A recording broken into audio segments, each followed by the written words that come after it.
Conakry, 9 juillet 2018, au sommaire de cette édition, Ibn Chambas, le représentant spécial du secrétaire général des Nations Unies chez le Premier ministre chef du gouvernement, au menu de discussion le contentieux électoral des communales et la crise liée à la hausse du prix du carburant. Bientôt, une usine de fabrication d'explosifs et d'armes légères à Bokeh. Les travaux de construction avancent. Le ministre d'État à la Défense nationale s'est rendu sur le chantier. Son constat dans ce journal. Le vieux pont colonial de Kouroussa, toujours pratiqué par les piétons et les motards de la localité. Les habitants se souviennent de l'utilité de ce vestige qui reliait Kouroussa à Kankan. Témoignage.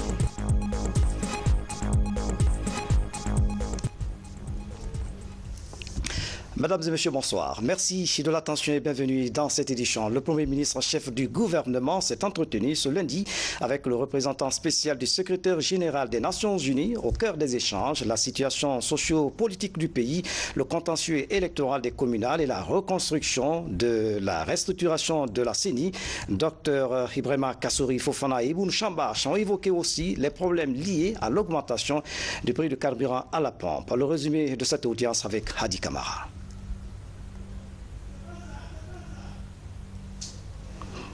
Dans un instant, donc, on va suivre le reportage de Hadi Kamara à la primature. C'est quoi alors?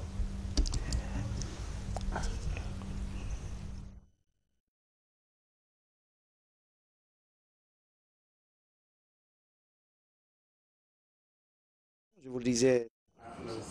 Ibn Chambas, représentant spécial du secrétaire général des Nations Unies, est venu rencontrer le Premier ministre Dr Ibrahima Kassory Fofana pour discuter de la situation socio-économique de la Guinée. Là-dessus, le diplomate onusien Ibn Chambas a salué l'initiative du gouvernement concernant le maintien de la quiétude sociale et la stabilité politique dans le pays.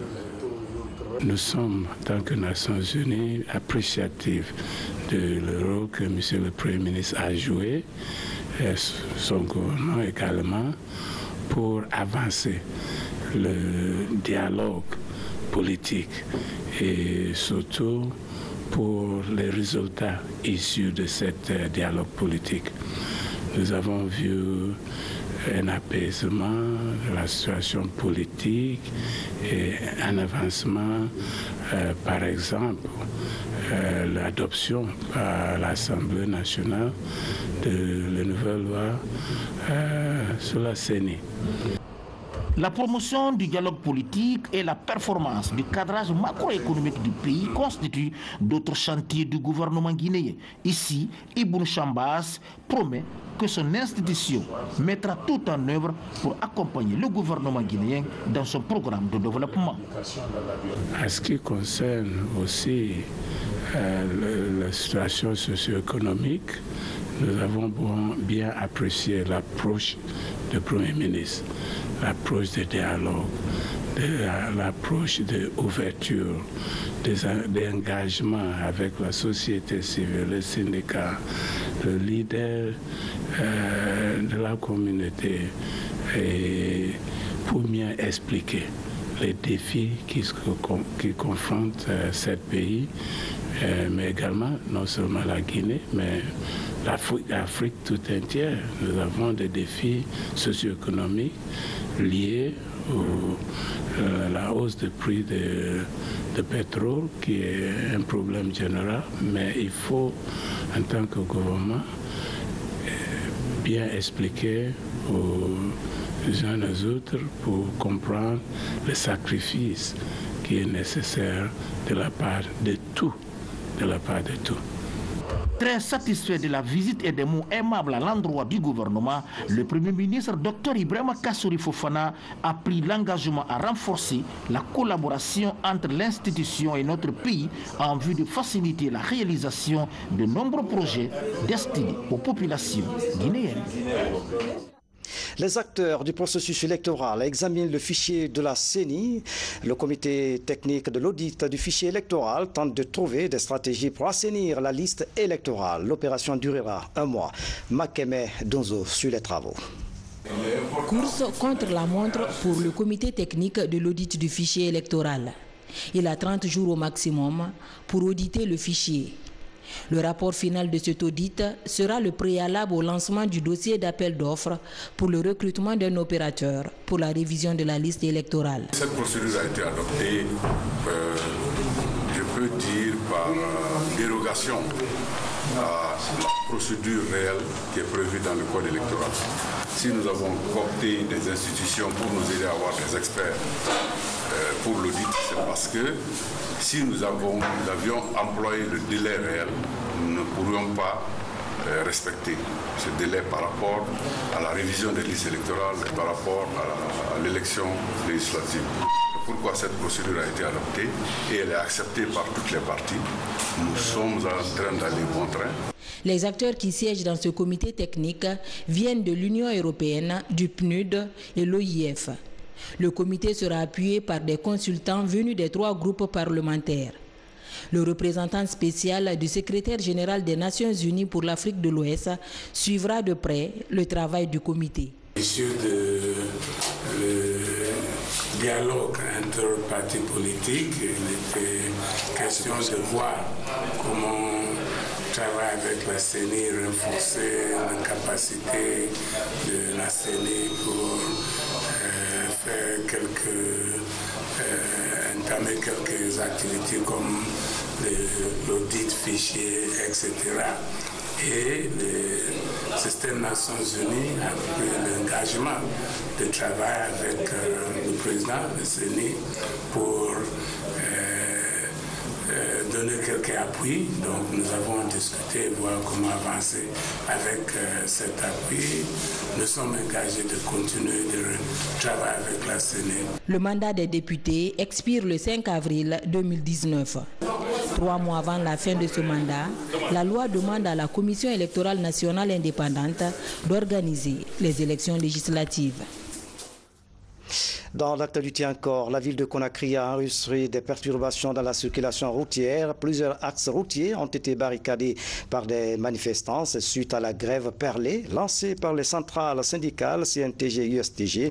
Les services de sécurité ont déployé des efforts pour rétablir l'ordre dans la circulation. Toutefois, les négociations se poursuivent entre le gouvernement, le syndicat et le patronat. Pour l'instant, chaque parti campe sur sa position. L'inspecteur général du travail, médiateur de la République, invite également les acteurs à fléchir leur position et à privilégier le dialogue pour une sortie rapide de cette crise liée à une augmentation du prix de carburant à la pompe.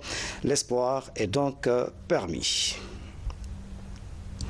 Voilà, en direct dans ce journal, nous recevons le ministre de la Communication et de l'Information, M. Amara Sampare. Bonsoir. Bonsoir, Fana. Merci, Monsieur le ministre. Je pense que vous avez une importante déclaration ce soir. Tout à fait. C'est une déclaration qui émane du gouvernement de Dr Ibrahima Kassori Fofana. Alors, le gouvernement souhaite rappeler à l'opinion nationale et internationale que le litre de gasoil et d'essence se vendait à un prix uniforme de 10 000 francs guinéens en 2014. En janvier 2015, en raison de la tendance observée de la baisse des cours mondiaux du baril du pétrole, ce prix a été ramené, à l'initiative du gouvernement, je précise, à 9 000 francs le litre. Allant au-delà des dispositions du protocole d'accord tripartite du 19 février 2016, qui engageait le gouvernement à maintenir le prix du litre de carburant à 8 000 jusqu'en décembre 2016, le gouvernement a maintenu ce prix jusqu'au 30 juin 2018. Et ceci en dépit de la forte hausse des cours mondiaux du pétrole qui sont passés sur la période de 46 $ à environ 78 $, soit une variation de 69%. Le maintien du prix du carburant à 8 000 francs le litre a contraint le gouvernement à consentir des subventions de plus en plus fortes sous forme de renonciation partielle à ses droits et taxes. Ainsi, d'octobre 2017 à juin 2018, le montant cumulé de la subvention consentie par le gouvernement se chiffre à un montant global d'environ 765 milliards. Il s'agit d'un manque à gagner de 100 milliards de francs guinéens par mois pour le Trésor public. Nonobstant cet état de fait, le gouvernement maintient un effort soutenu pour subventionner de nombreux produits de première nécessité qui touchent directement à la vie des populations. Il s'agit par exemple du riz, du sucre, de l'huile, de la farine et même du carburant qui entre dans la production de l'énergie pour les centrales thermiques. Cette subvention, normalement destinée à alléger le panier de la ménagère, profite plutôt à des agences économiques disposant pourtant de ressources beaucoup plus importantes. Le maintien de cette subvention est aussi la source d'un coulage important à destination des pays voisins. Le carburant importé par la Guinée est vendu par voie de trafic dans les pays voisins où le carburant coûte plus cher. Cette situation n'était plus soutenable au regard des engagements de notre pays vis-à-vis des partenaires techniques et financiers. Le gouvernement réaffirme donc son entière disponibilité à engager les négociations avec les partenaires sociaux en vue de dégager des mesures d'accompagnement propres à alléger l'impact de cette augmentation sur les braves populations guinéennes. Ce dialogue ne peut être conduit que dans un climat de sérénité dans le pays et de confiance entre les acteurs concernés. D'ores et déjà, le gouvernement informe les populations de Conakry du retour sur la voie, dès cette semaine, du train express Conakry-Kagbélé, ainsi que la mise en circulation d'une quarantaine de bus avant la fin du mois pour améliorer le transport dans la ville de Conakry et dans ses environs immédiats. Par ailleurs, le gouvernement est disposé à entamer très rapidement des pourparlers dans les meilleurs délais avec le syndicat des transporteurs en vue de l'harmonisation des tarifs de transport urbain et interurbain.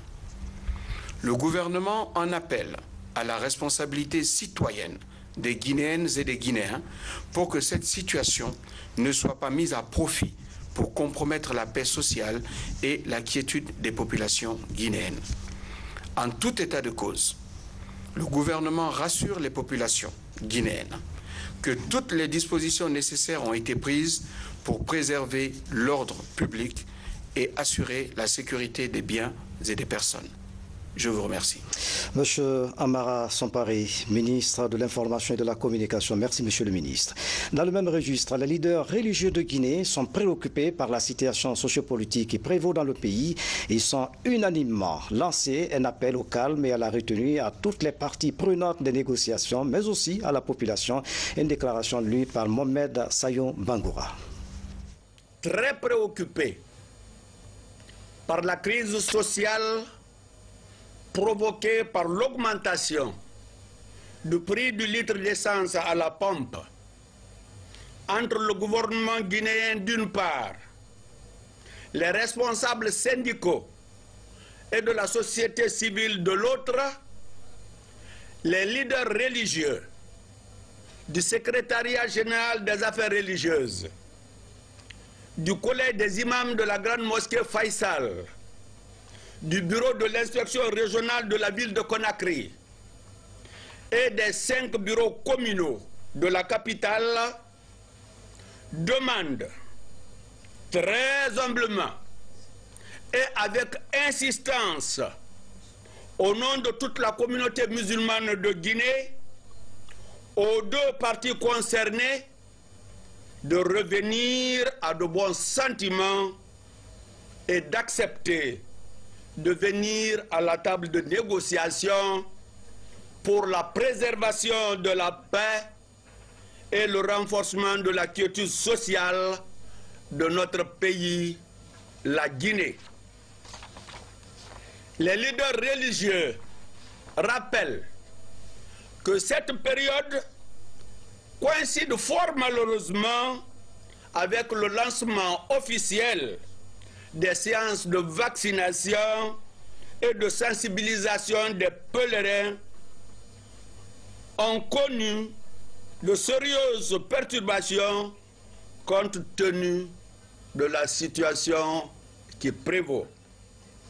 C'est pourquoi nous, leaders religieux, prions tout un chacun à créer un climat favorable aux candidats pèlerins qui sont nos pères, nos mères, nos oncles, nos tantes, nos frères et nos sœurs d'effectuer paisiblement leur 5e pilier de l'islam.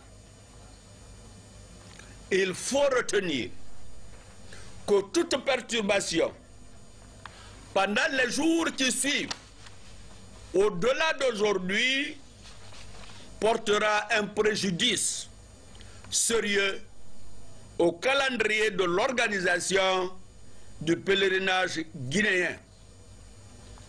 Perturbation qui entraînerait inévitablement la compromission du processus de Hajj 2018.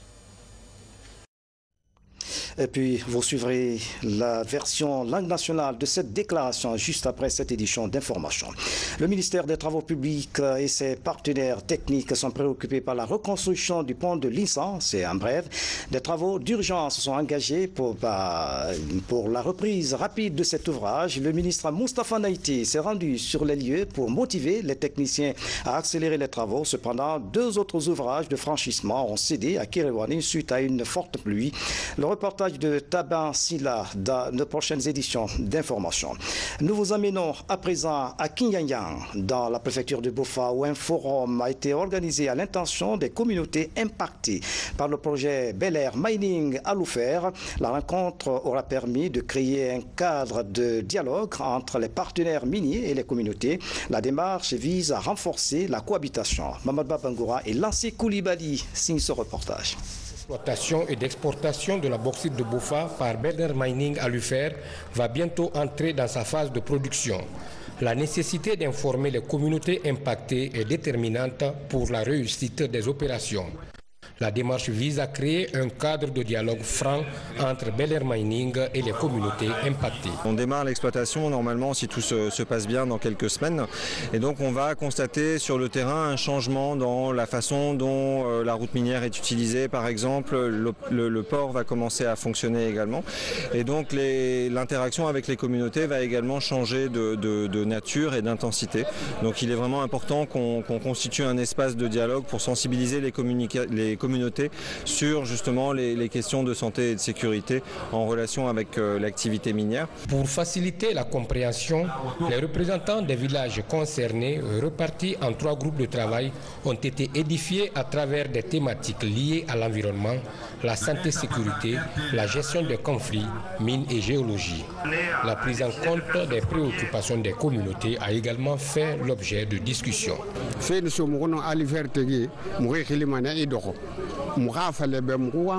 nous qui avons accueilli Bel Air Mining à Loufer.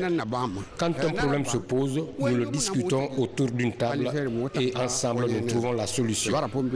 Ils ont réalisé des forages, un centre de santé, un pont sur Quinquon et une école primaire pour les communautés. La cohabitation se passe de la plus belle des manières.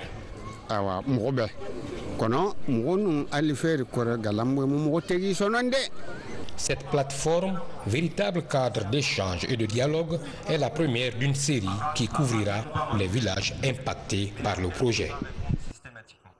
Une usine de fabrication d'explosifs et d'armes légères sont en construction à Boké. Et donc en construction à Boké, les travaux sont exécutés par une société chinoise. Le ministre d'État des Affaires présidentielles, ministre de la Défense nationale, est allé visiter ce chantier pour apprécier le niveau d'exécution des travaux. C'est un reportage de sergent-chef Marcel Massandounou. 1 an après le lancement des travaux de construction de cette usine de fabrique d'explosifs et d'armes légères, le chantier évolue à la satisfaction des autorités militaires. Bâtie sur une superficie de 9,5 hectares, l'usine aura une capacité de production de 60 à 70 tonnes d'explosifs par jour, soit un total de 20 000 tonnes par an. Elle compte employer 80 personnes au niveau de la chaîne de production et 140 employés auxiliaires. La collaboration entre Oxy Mining Service Guinée et les nationaux, nous les locaux, ça se passe bien. On a signé des contrats et nous sommes bien traités. Il n'y a pas de problème pour l'instant avec ces experts chinois. Dans 2 mois, on va bientôt finir toute la construction de notre usine. Après, ça va bientôt commencer l'essai de production. On va construire notre usine selon tous les règlements et tous les principes de communauté, de l'État, aussi avec notre critère strict chinois. Donc, et puis, il faut qu'on respecte tous les principes ici, soit communauté, soit l'État, soit écologie. En visite de terrain sur ces sites, Dr Mohamed Diané, en compagnie d'une forte délégation, vient s'enquérir de l'état d'avancement des travaux de ce chantier. J'ai trouvé que les travaux vont très bien et je suis très satisfait du niveau d'exécution. Nous estimons que dans quelques mois, l'usine sera inaugurée et ça va permettre de réduire le nombre d'exportations anarchiques d'explosifs à partir de l'extérieur. Déjà sur ce site, un bâtiment administratif et de logement pour les travailleurs sont réalisés. À cela s'ajoute un système de contrôle et de sécurité, des laboratoires d'analyse, des dépôts de produits chimiques et un canal d'évacuation d'eau usée. Une grande première dans le pays. Dans l'actualité encore, la 9e session du Conseil des ministres de l'OMVG s'ouvre cette semaine à Conakry. Au menu des discussions, le projet énergie de l'institution dont la mise en œuvre se poursuit sur le terrain. Les préparatifs de cette session vont bon train. Les cadres de haut niveau sont réunis à cet effet ici à Conakry. Nabi Kamara fait le point. Le projet énergie de l'Organisation pour la mise en valeur du fleuve Gambie se poursuit sur le terrain. Une session extraordinaire du Conseil des ministres en charge de cet organisme de bassin est prévue à Conakry pour faire le point de la situation. Elle est précédée par une réunion des experts qui a débuté ses travaux ce matin même autour de plusieurs sujets à débattre. Nous sommes là pour présenter le mécanisme de financement et le calendrier de réalisation de Sambagalou au Conseil des ministres, ainsi que faire la situation sur le point de la ratification de la convention portant création de l'Agence de gestion des ouvrages communs du projet énergie de l'OMV Sambagalou et réseau de transport, SOGESAT, et aussi faire le point sur le paiement notamment des contributions au titre des contreparties et de fonctionnement des États. L'Organisation pour la mise en valeur du fleuve Gambie a une quarantaine d'années d'existence. Parmi les organismes de bassin dans notre continent, elle occupe une place importante à cause de sa façon de gérer les ressources naturelles communes. C'est en cela que les autorités guinéennes s'engagent à soutenir ces différents projets et programmes. Le gouvernement est extrêmement intéressé à ce projet, puisque c'est un projet qui est majeur, qui est dynamique et qui avance à grands pas. Aujourd'hui, il va faire la boucle de la Guinée, de Caleta en Gambie, en Guinée-Bissau, au Sénégal, pour balayer une autre partie de la Guinée, et ça fait un boucle à l'intérieur de notre pays. Et ce boucle sera alimenté par l'OMVG. On est venu pour les encourager, les solliciter, les amener à avancer et que le progrès qui est entamé ne soit pas arrêté. La session du Conseil extraordinaire des ministres de l'OMVG prévue à Conakry sera la 9e du genre. On remonte dans la savane, direction Kouroussa, pour découvrir le vieux pont colonial que reliait Kouroussa à Kankan. Les habitants continuent à pratiquer cet ouvrage malgré son âge. Les piétons et les motards l'utilisent encore. C'est le grand format du jour signé de Abdul Karim Kamara. Regardez. Au bord du Niger, à Kouroussa, deux regrets se côtoient. L'ensablement du fleuve et l'arrêt du trafic sur le chemin de fer Conakry-Niger. Le dernier passage d'un train sur ce pont remonte à 23 ans. Sur ces rails, le temps s'est arrêté. Mais il continue sa fuite inexorable sur ce trottoir. Une passerelle devenue vestige de l'amour que les riverains entretiennent avec le symbole d'une révolution technologique. On ne peut pas cesser de passer sur ce pont parce que ça nous relie à d'autres agglomérations. Bako que vous voyez là, qui est habité par les gens de Kouroussa, par exemple, bon, c'est un quartier de Kouroussa, et puis les villages riverains C'est une partie de Amana. C'est le canton de Amana, l'ancien canton de Amana. Rallier Kankan à partir de ce pont nous arrange beaucoup, car la distance est de 25 km, alors que si tu empruntes la route nationale, cela fait 50 km. Voilà. 106 ans après la construction du pont par les frères Boyer, ce passage étroit, toujours utilisé, laisse voir aujourd'hui les traces d'usure.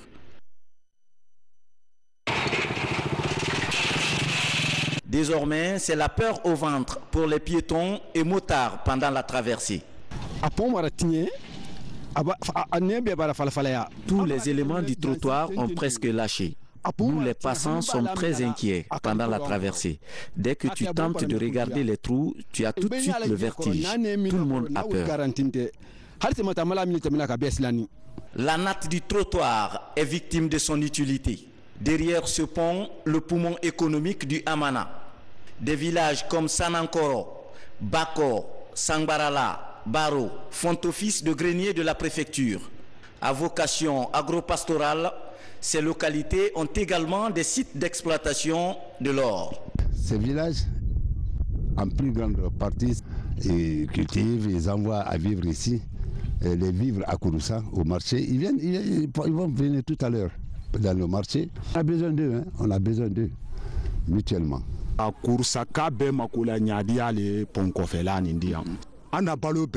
Chaque habitant de Kouroussa tient une activité derrière ce pont. Partout, c'est la présence des pâturages et des plaines rizicoles. Le riz, le manioc, le fonio consommé à Kouroussa, tout provient de ces villages. En dépit de l'âge et des risques, les populations tiennent encore à ce patrimoine ferroviaire. Les gens ont commencé, avaient essayé de déboulonner le pont, les rails jusqu'au pont. Après, déboulonner même le pont, mais nous avons tout fait. On s'est organisé à venir veiller. Pendant 5 jours, on veillait. En restant au pont, près du pont, de minuit à 5h, 6h du matin, pour empêcher les gens de déboulonner. En eût été ça, sans cette surveillance, les gens allaient tout faire. Hein. Depuis près de 30 ans, plusieurs habitants de Kouroussa ont décidé de construire des maisons sur l'autre rive du fleuve pour s'établir dans ces villages environnants. Mais par crainte de voir bientôt le pont céder, beaucoup d'entre eux commencent à replier sur Kouroussa. Bon, on ne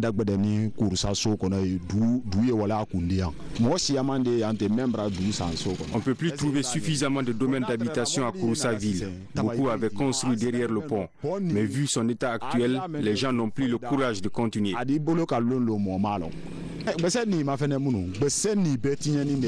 Dans le Amana, beaucoup pensent que le crépuscule sur ce joyau colonial n'est plus loin ici au bord du Niger. Mais tous ceux qui croient au progrès ont le ferme espoir que ce pont conduira à défier le temps une fois les travaux de réhabilitation du chemin de fer Conakry-Niger seront relancés. Abdul Karim, merci pour ce grand format. Créée en 2000, l'Église des Assemblées de Dieu de Amdalaï vient de célébrer son 18e anniversaire. À l'occasion, cette maison de Dieu a lancé le projet d'extension de son temple. Les travaux vont coûter plus de 4 milliards de francs guinéens. Ça, Ambaratono. Reportage. L'Église des Assemblées de Dieu de Amdalaï Concasseur célèbre ses 18 ans d'existence. Fidèles croyants, autorités administratives et religieuses sont massivement mobilisés. Tous rendent grâce à Dieu pour la contribution de cette église dans l'avancement de la parole du Seigneur. Nous remercions le Seigneur. Par cette église, nous avons envoyé plusieurs personnes à l'Institut biblique d'être formés qui sont aujourd'hui les pasteurs dans le pays. Nous avons par cette église aussi formé les laïcs qui nous aident aujourd'hui dans nos centres de santé et qui nous aident aujourd'hui dans nos écoles. Et nous remercions le Seigneur parce que Dieu conduit son église et Dieu bénit son peuple. Démarrée avec un effectif de quelques dizaines de croyants, cette maison de prière ne peut aujourd'hui contenir l'ensemble de ses fidèles compte tenu du grand nombre. À l'occasion de ce 18e anniversaire, le projet d'extension du temple est lancé. La construction de cet édifice de R+5 va coûter plus de 4,5 milliards de francs guinéens. Il va abriter un centre de santé, une école et une salle de culte d'une capacité de 1200 fidèles. Et je souhaite que Dieu fasse grandir cette église et que cette pose de la première pierre fasse en sorte que les choses ne tardent pas et que les choses poussent comme un champignon et que cette église abrite encore comme par le passé beaucoup d'autres centres de santé et beaucoup de fidèles, disons, religieux. En plus de sa mission d'évangélisation des peuples, l'Église des Assemblées de Dieu de Guinée s'investit également dans le développement socio-économique du pays à travers l'éducation et la santé. Pour nous, c'est le symbole d'un apport considérable à cette nation de Guinée. Au travers des œuvres sociales que vous pouvez voir, il y a un centre de santé qui est contigu à l'église. Il y a une école primaire qui vient de faire d'ailleurs, je vous le rappelle, 100% de réussite à l'examen d'entrée en 7e année. Ça signifie qu'en célébrant cet anniversaire, l'église est aussi en train d'œuvrer inlassablement pour notre pays, en préservant la paix, en permettant son ancrage social au travers de ses œuvres sociales. À côté de ces projets d'extension, la construction d'autres églises et infrastructures socio-éducatives à l'intérieur du pays est aussi annoncée par les responsables de cette église. Épiculture avec la sortie d'un ouvrage d'économie fiction. L'Afrique, un continent en voie de chinisation. C'est une œuvre de Ibrahima Souma. Dans cet ouvrage, l'auteur plaide pour une meilleure prise en compte de l'éducation afin de sortir notre continent de la malgouvernance. Yaya Sela a parcouru cet ouvrage. Regardez. Éditée par l'Harmattan Guinée, cette œuvre de 169 pages est essentiellement consacrée à la relation économique entre la Chine et le continent africain. La conquête des matières premières par la Chine pour son développement économique et les avantages du secteur de l'éducation sont entre autres thèmes développés par l'auteur. Mon combat, en tout cas mon souci principal, c'est l'éducation. Et je sais que quand dans un pays, les gens sont éduqués, ils trouvent la solution aux problèmes qui se posent au pays. Quand ils ne sont pas éduqués ou quand ils sont mal éduqués, au lieu de trouver des solutions, ils créent des problèmes, d'autres problèmes. Et la base de tout ça, c'est l'éducation. Alors, comment faire prendre conscience aux gens que l'éducation est la base de tout? Il y a plusieurs voies. Alors, une des voies que j'ai voulu développer, c'est de dire attention, les Chinois, eux, ils n'attendent pas, ils font le progrès de façon spectaculaire. Vous avez vu les courbes, les graphiques que j'ai présentés. Alors, si vous ne faites pas attention, comme vous avez beaucoup de richesses que vous ne mettez pas en valeur, les Chinois viendront le prendre. Ils viendront prendre tout ça. Donc, mettez l'éducation au centre de vos préoccupations. Autre centre d'intérêt de cet ouvrage, le rôle des dirigeants de Gondwana pour moraliser la gouvernance africaine. À travers l'humour, Ibrahima Souma exhorte à la qualification du système éducatif africain pour sortir l'Afrique du cercle vicieux de la malgouvernance. Voir en 2018 un Africain, de surcroît un Guinéen, penser à 2070, c'est une belle réflexion pour le continent et pour notre pays. C'est pourquoi nous avons accepté ce manuscrit, parce que ce manuscrit était de qualité.